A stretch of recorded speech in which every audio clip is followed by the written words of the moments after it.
Now, MARTA leaders are gathering for their board meeting where they have a lot to talk about. Now, one of those topics that they're talking about is who's going to take the reins now that former CEO Collie Greenwood has stepped down.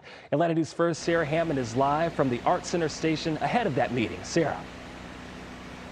Yeah, that's right. One of the things that we're expecting MARTA board members to talk about today is who will become the interim CEO for MARTA after the former CEO stepped down due to issues with the immigration paperwork. Now, the meeting also follows a number of shootings at MARTA stations and an escalator malfunction last month that left more than a dozen people injured.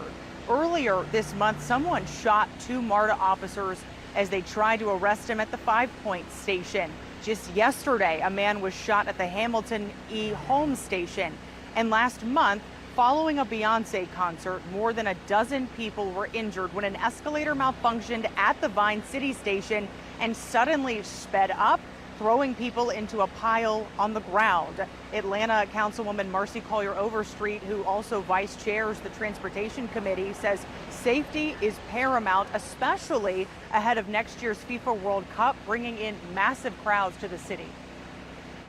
The recent news of the different MARTA incidences is very alarming, and I would like to make sure that as a city we are once again making sure that the confidence is there for our riders. Ridership is absolutely paramount, right, for our transportation authority.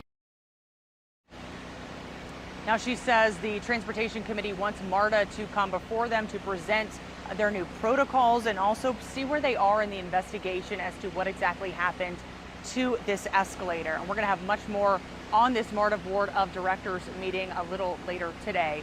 Live at the Art Center station, Sarah Hammond for Atlanta News First.